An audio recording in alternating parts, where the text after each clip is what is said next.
Esta é daquelas histórias que vale muito a pena conhecer. Pelo menos saber aqui uma curiosidade interessantíssima. Há uns tempos, num outro vídeo, disse isto aqui. Agora um segredo antes de terminar. Torakusu Yama tinha aprendizes, obviamente, e durante este percurso que aqui falámos, o Sr. Yama ensinou um miúdo, na altura com 11 anos, no fabrico de instrumentos musicais. Esse miúdo chamava-se Koichi Kawai. Assim que esse menino cresceu, fundou uma empresa chamada Kawai Musical Instruments e depressa se tornou uma das grandes rivais da Yamaha. Está feita a introdução. Bem-vindos. Olá, eu sou o Luís Alberto e sejam bem-vindos ao canal da Igitana. Hoje vamos falar de mais uma grande marca. Vamos falar da Kawai e aquela introdução é mesmo importante para termos noção da maior e grande curiosidade acerca da Kawai. Vamos já ao que nos traz aqui, mas peço-vos rapidamente uma subscrição ao nosso canal para que possamos trazer estas e outras histórias, reviews de produtos, etc, muita coisa. E não se esqueçam também de um like neste vídeo, para nós é muito importante e vocês perdem apenas um segundo. No nosso site também podem encontrar diversos pianos da Kawai, por isso passem em www.igitana.pt e pesquisem Kawai. Uma empresa exclusivamente dedicada ao piano. Não há cá misturas, se é para fazer bem. Vamos então à história. Resumidamente, segundo a Kawai, Torakusu Yama, o fundador da Yamaha, lutava para fazer um piano vertical. Não era isso que fazia, inicialmente fazia relógios, depois equipamento médico, mas essa história já está naquele vídeo que já agora podem ver aqui neste card, por isso passem por lá depois deste. O destaque de hoje é exclusivamente para a Kawai. Segundo a Kawai, esse tal senhor viu o filho de um vizinho a passear num carrinho a pedais, curiosamente o primeiro carrinho a andar pelas estradas de Hamamatsu, no Japão, mas não eram uns pedais quaisquer, era um pedal completamente inovador, era um sistema de rodados e de pedais completamente diferentes àquilo que havia na altura e que chamou de facto a atenção a Torakusu Yama. E o Sr. Yama veio depois a saber que esse carrinho tinha sido projetado e construído exclusivamente pelo garoto, e esse garoto era nem mais nem menos que Koichi Kawai. Era filho de um fabricante de carrinhos, de um tipo de carrinhos, e Torakusu Yama convidou-o então para aprendiz. Koichi Kawai aceitou logo e nasceu aí um grande sonho. Os anos seguintes revelaram o gênio que era para o design e para a inovação e liderou inclusive a equipa de pesquisa e desenvolvimento que introduziu depois os pianos no Japão, até porque os pianos eram feitos por peças importadas e mais tarde Koichi Kawai tornou-se assim o primeiro no Japão a projetar e a construir uma ação completa para piano, com várias inovações e projetos até patenteados e muitas outras coisas. Basicamente quem fez dos pianos Yamaha aquilo que eles eram e aquilo que eles são de certa forma foi Koichi Kawai. Em 1920 a empresa que empregava Kawai mudou de administração e além disso queriam também fazer e investir noutros mercados e noutros instrumentos, o que não agradou muito a Kawai. Então nessa altura Koichi Kawai, já com mais de 40 anos, resolveu criar o seu próprio negócio, até porque a paixão eram simplesmente os pianos. Assim, em 1927, ele e mais 7 colegas formaram a Kawai Music Instrument Research Laboratory, um laboratório de pesquisa em Hamamatsu, e o objetivo era muito simples: desenvolver, criar e comercializar o melhor piano do mundo. Esta era a ambição e a determinação de todos esses colegas, mas a escassez de artesãos qualificados e a escassez ainda maior de materiais de qualidade viriam a revelar alguma resistência e até alguns desafios também.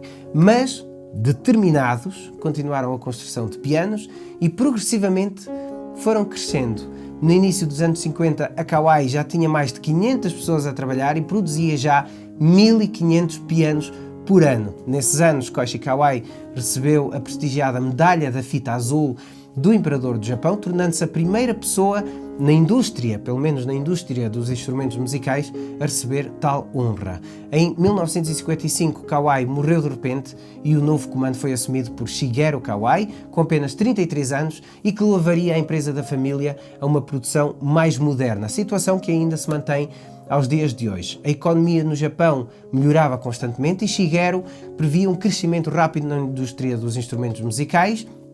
Não se enganou e acreditava, além disso, que a empresa não podia continuar a confiar nos métodos tradicionais apenas na produção de trabalho manual e ainda assim dar vazão ao mercado, à procura e à qualidade. Assim acreditava que o futuro perfeito seria a combinação de um bom artesanato com a melhor tecnologia da altura. Shigeru iniciou então a construção de 2 novas fábricas, uma fábrica de processamento de madeira e a outra uma fábrica apenas de montagem de pianos, com uma linha de produção muito mais sofisticada na altura. A capacidade de produção e a experiência no fabrico de pianos cresceram exponencialmente e deixaram a Kawai no lugar de enormíssimo destaque, e Shigeru Kawai foi até quem mais contribuiu para o crescimento desta empresa, a par do pai, que obviamente tinha o know-how, que ganhou na Yamaha, mas o filho elevou a fasquia com toda esta modernização e esta sofisticação. Mas além de tudo o que já tinha conseguido, Shigeru queria ainda mais. O passo seguinte foi uma academia de música, a Academia de Música da Kawai, para estimular o mercado à aprendizagem do piano. Quanto mais gente houvesse a tocar e a aprender, mais pianos seriam vendidos. Então construiu uma rede de escolas de música da Kawai e, ao mesmo tempo, além dessas escolas, abriu ainda um centro técnico da marca para formar técnicos especificamente de serviço para uma manutenção profissional e muito cuidada dos pianos. Finalmente, depois de tudo isto, abriu um programa exclusivo de vendas porta a porta para incentivar a educação do piano, dizer que tinha um serviço diferenciado, pianos de extrema qualidade, e isto tudo teve uma dimensão de tal forma que em 1960 a Kawai tinha cerca de 2.000 vendedores porta a porta e mais de 300.000 pessoas, quase meio milhão, entre professores, alunos e técnicos nas escolas de música da Kawai em todo o Japão. Passaram-se anos e anos e já com tudo isto bem estabelecido, Shigeru disse o seguinte: fazer do Kawai o som ouvido em todo o mundo era a nossa visão, mas fazer do Kawai o som preferido em todo o mundo é esse o nosso objetivo final. Hoje, mais que nunca, a Kawai está no mundo inteiro com uma posição muito bem definida para quem procura pianos de qualidade. A era de Shigeru está quase a chegar ao fim, mas teve ainda uma última conquista, quiçá a maior de todas. O objetivo do pai era fazer pianos de qualidade. O objetivo do filho era fazer crescer muito a empresa. Mas em todo este crescimento, ele nunca se esqueceu do objetivo do pai. Então tinha de conseguir fazer muito e bem, sem nunca descurar a qualidade que o pai sempre procurou acima de qualquer outra coisa. Assim, em 1980, inaugurou a Ryuiu Grand Piano Facility, uma fábrica que tem quase 3 hectares num investimento de 50 milhões de dólares. Aqui era a celebração do casamento perfeito.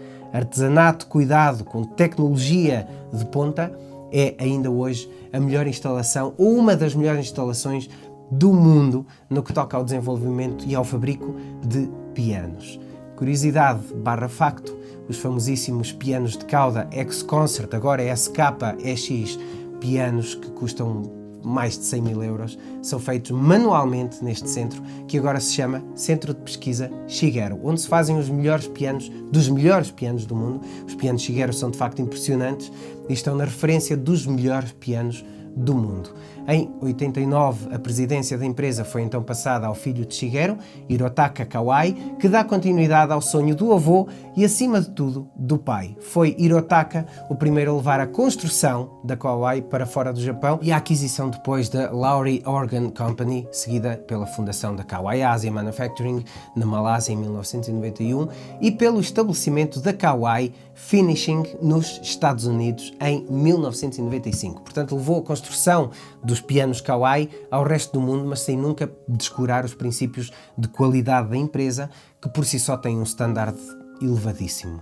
Hoje em dia, aliás, a visão da Kawai continua. Desde 27, a empresa evoluiu para uma corporação multinacional com quase 1 bilhão de vendas anualmente em todo o mundo, emprega mais de 4.000 pessoas em 4 continentes. Podemos afirmar que os pianos Kawai atingiram o auge do reconhecimento internacional e podemos-los encontrar em palcos de todo o mundo, inclusive em bandas pop rock, por exemplo, os Muse são um claro exemplo disso. Mas é importante reforçar que a Kawai continua a ser selecionada por vencedores de medalhas de ouro e finalistas nas mais prestigiadas competições internacionais de piano em todo o mundo pelos melhores pianistas. É indubitavelmente uma marca de enorme sucesso, com quem temos o orgulho e o privilégio de trabalhar, por isso estes vídeos, não é? Com estas histórias. No site da Gitana, aliás, podem encontrar diversos pianos da Kawai ao melhor preço online, e se procurarem algo específico que não tenhamos em stock, contactem o nosso departamento comercial através dos contactos disponíveis no nosso site. Por hoje é tudo, chegamos ao fim de mais uma história de sucesso que representamos. Eu espero que tenham gostado desta história. Não se esqueçam de subscrever o nosso canal acima de tudo e de deixar um like a este vídeo. E já agora comentários acerca destas curiosidades, dúvidas ou sugestões, também ficamos gratos aí em baixo. Obrigado a todos, Egitana por aqui, com a Kawaii. Até já.